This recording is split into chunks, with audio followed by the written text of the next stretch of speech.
Alis na? Ah. Every 10 days pala. Oh, ako. Okay. Yan. Yan na, babay na. Gusto mo magsiman, Kuya Axel?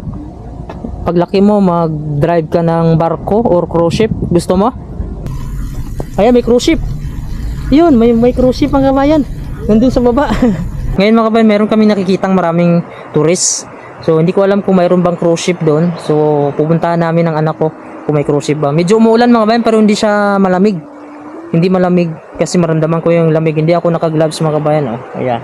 So, tara, samahan nyo kami. Papakita ko din yung view doon papunta doon sa stopover ng cruise ship. Baka mayroon pa doon kasi may mga tourists dito. Ayan, oh, may mga tourists mga kabayan. Oh. Dito lang sa gilid. Wag dyan.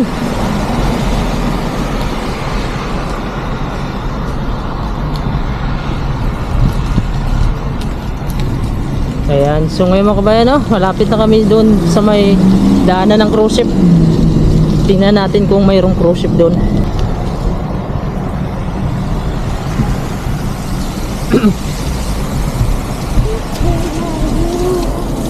Tandaan lang ha, magsutoy na po kakaroon. Hindi na maglingi-lingi. Sige na, una-una gamay. Unay. Yun na. Huwag lang magsikad. Break lang gamay. Yeah, so unahan. Hinay lang.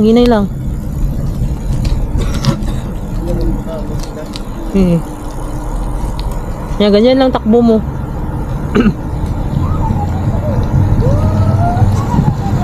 Huwag na mag-foot brake.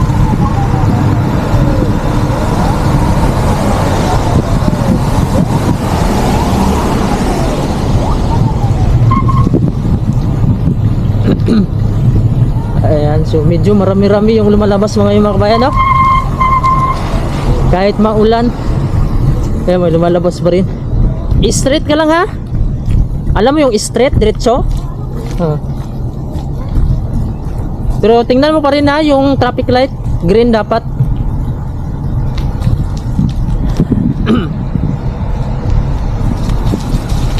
Yan, tuwang-tuwa yung anak ko mga kabayan kapag nakapag-bike kami. Tuwang-tuwa siya. Tapos pagdating sa bahay mga kabayan, kuha na, madali lang siya makatulog. Pero pag hindi kami nakapag-bike, ang tagal niya makatulog sa bahay. Wala siyang ibang ginagawa kasi doon lang siya, panay cellphone. Hindi din siya nag-games mga kabayan. Yung binilan ko siya ng PS5, parang nagsawa agad siya sa mga games. Dito pindutin mo muna yung traffic light. Pindutin mo yung traffic light. Wait lang. Wait. Traffic light, pindot ka. Ayun na, Axel. Shh, pindutin mo yun, oh. Sige, ako na lang, hindi mo maabot. Ayan, pindutin ko muna yung mga kabayan, ha. So, dapat mag-green. May kabayan.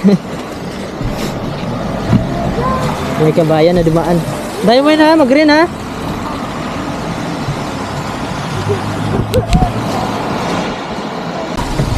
Ayan, green na mga kabayan, no. Talagang bibigay talaga yung mga sasakyan dito. Malapit mga kabayan, pagpababa natin dyan, makikita natin kung may cruise ship ba. Cham, huwag nang magsikad dito ha, kasi medyo mababa.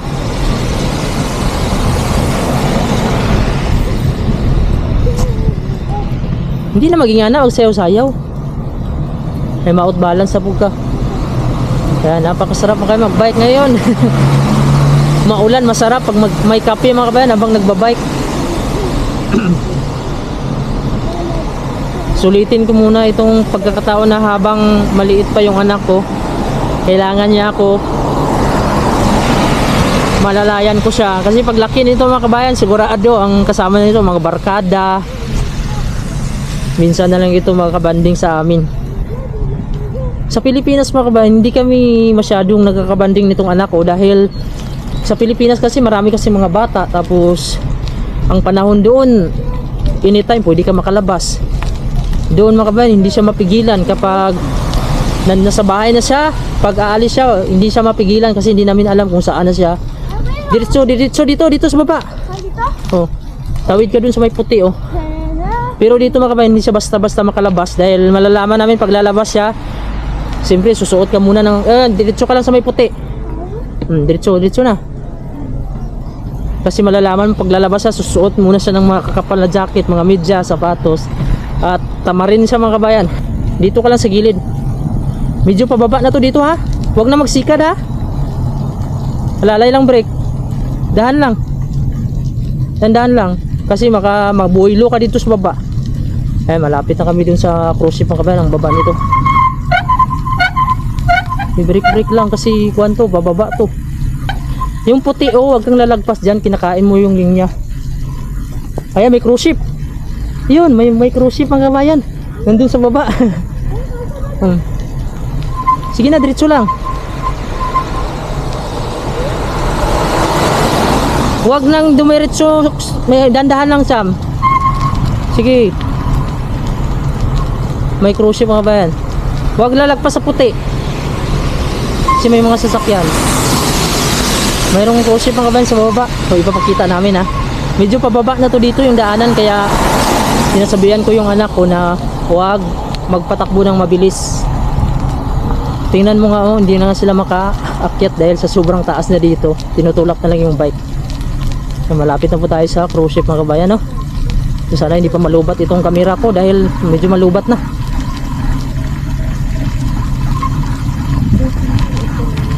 Ayan po sa unahan mga kabayan.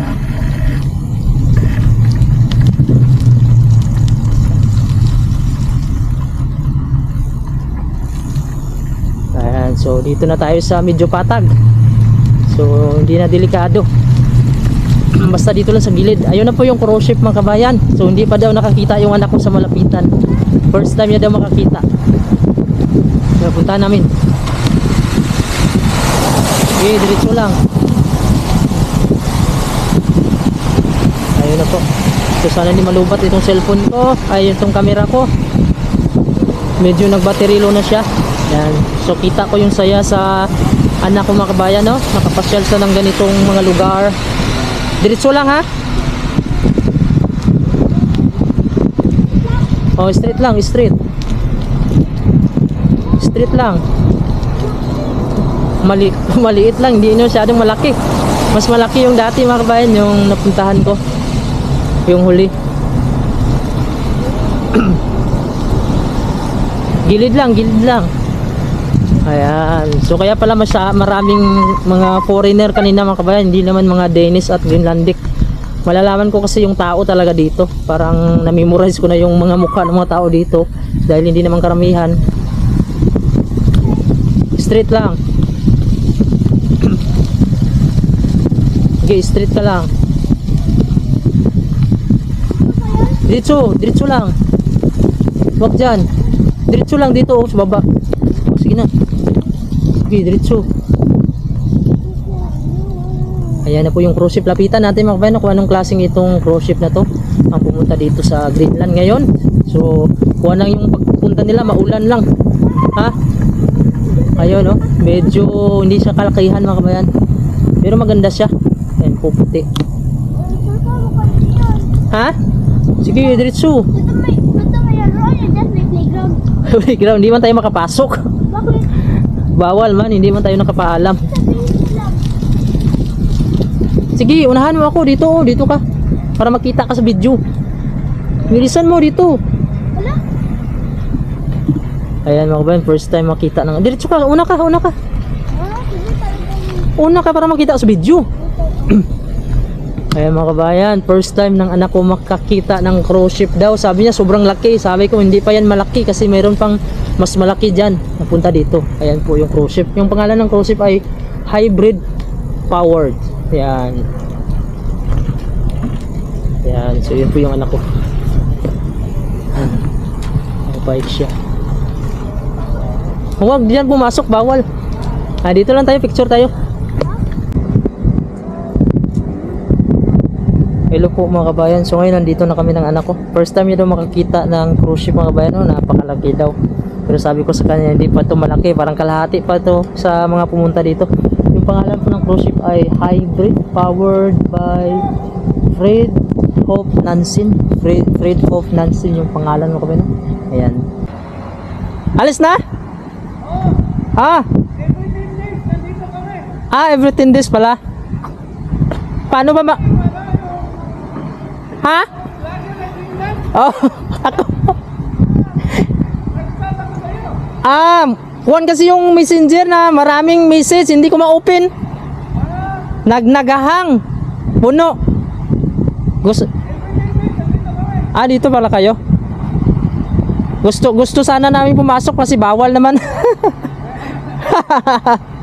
Yung anak ko kasama ko kasi first time niya daw makakita ng cruise ship. Friday.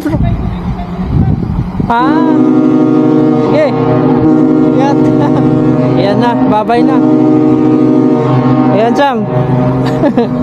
May kabayan tayo doon, no, sa itaas. Sumigaw siya ng kabayan. Ako ba daw yung vlogger sa Greenland. Yan, nakilala nila tayo mga kabayan, no? So every 10 days pala sila dito. Ayan po, Fred John Nansin. Ayan po, mga seaman mga kabayan, no? Aalis na naman sila, iiwan na naman nila itong Greenland. So dagat na naman mga kabayan, palutang-lutang na naman sila sa dagat. Ito lang daw yung kasiyahan nila mga kabayan, kasi may napunta dito na mga seaman, mga kababayan din. Medyo malungkot daw pag nasa gitna na daw, kasi mas gusto daw nila nga yung baylan. Pero dahil nga sa trabaho mga kabayan, kumikita sila, so ito na yung trabaho nila, gusto nila talaga na ito yung pagsisiman mga kabayan, no? So hindi din basta-basta yung buhay ng mga seaman, dahil nasa itaas kayo ng dagat, lalo na ito mga kabayan, no? Malamig, tapos hindi mo alam kung safe ka ba. Minsan may mga pirate, lalo na yung mga yung mga dumadaan sa mga delikado na lugar. Ayun po, may nagda-drive po sa itaas. Ito po yung anak ko mga kabayan. Gusto niya daw sumakay dito sa loob, kaso bawal naman eh. Yan, so every 10 days pala sila dito mga kabayan. So sa susunod, babalik na naman daw sila dito. Babay na sa barko, Kuya Axel. Gusto mo magsiman, Kuya Axel? Paglaki mo, mag-drive ka ng barko or cruise ship. Gusto mo? Ha? Tapos sa isang buwan, isang beses lang kayo pumunta ng lupa. Puro lang kayo sa gitna ng dagat. Gusto mo magsiman? Ha? Oo? Gusto mo mag-drive ng ganyan, cruise ship? O gusto mo mag-drive ng eroplano? Eroplano daw yung gusto niya mga kabayan. Kasi pag dito, kasi sabi ko minsan isang buwan nasa gitna lang kayo ng dagat, palutang-lutang. Sabi niya mag-drive na lang daw siya ng eroplano. So malay niyo mga kabayan, no? Kung paglaki lang anak ko, kung magtino lang ito siya, magabayan lang siya ng maayos, magsikap siya, yan, malayo din mararating niya, kasi suportado namin itong anak ko. Yan. So ayun na po mga kabayan, umalis na po yung barko. Sakto mga kabayan, pagdating namin paalis talaga, naabutan namin. At yung mga kababayan natin, ayan, palutang-lutang na naman sila sa gitna. Hindi namin alam kung saan naman yan sila pupunta. Ngayon mga kabayan, pabalik na kami ng anak ko dun sa bahay. Baka nag-aantay na yung mama niya, yung asawa ko. Medyo maulan lang, pero hindi siya malamig. Hindi nga ako naka-gloves. Napakaganda kasi ng panahon. Hindi malakas yung hangin, at katamtaman lang yung lamig, kayang kaya lang ng katawan namin. Kaya nandito kami ngayon mga kabayan, kung saan yung mga fishing boat na gamit dito sa pangingisda, kasi ito yung kabuhayan nila dito, ay fishing yung kabuhayan dito sa Greenland, no? Yung number one source of income nila. Ito po, napakaraming fishing boat po dito. Ito mga kabayan, merong open lang siya. Ito talaga, gamit talaga to sa pangingisda, yung mga open lang. Kadalasan kasi yung may mga cover mga kabayan, no? Makikita kayo mga cover sa itaas, sa loob may lutuan, pwedeng kumain, maglayag. Yun yung mga parang ferry boat po yung tawag dyan mga kabayan. Ayan, so ito po, may mga dumadaong na. Yung iba dyan may dalang isda. Ito po yung fish factory dyan mga kabayan, no? Yan yung blue. Ayan, so ito po yung kabuhayan ng Greenland, kaya maraming mga isda dito at napakayaman nila sa mga isda. Pero ito, hindi, gear man yan, ship yan. Ayan mga kabayan, dito po kami sa area mga kabayan, no? Kung saan napakaraming kuwan din dito, yung fishing boat. Tapos ito sa itaas mga kabayan, may hagdan siya pataas, shortcut at papunta ito sa city. Ayan po yung hagdan, napakataas lang. Tapos may mga bahay pa, oh. Tapos may mga damo na dito na nabuhay. Ayan, ito po yung paligid natin, oh. Napakalinis tingnan, oh. Yung mga bato-bato, oh. Tapos may mga kuwan mga kabayan, may mga damo, parang nasa pelikula lang, no? Yung makikita natin sa mga pelikula dati. Ganito yung mga view. Ayan. Ayan po mga kabayan, ngayon nandito na kami ng anak ko, nasa loob na siya. At medyo maulan pa rin siya. So masarap magkape ngayon mga kabayan, no? Kasi maulan at medyo presko yung paligid natin. So hanggang dito na lang po yung aking video. Huwag nyo naman po kalimutan i-subscribe yung ating YouTube channel. Pindutin na din yung bell notification para updated kayo kung may bago tayong mga video. Ito po yung bike mga kabayan, pinasok ko kasi wala pa itong padlock. Yung sa anak ko nandun na sa ibaba para hindi niya yan nabubuhatin dahil may padlock na yun. At maraming salamat and God bless you all.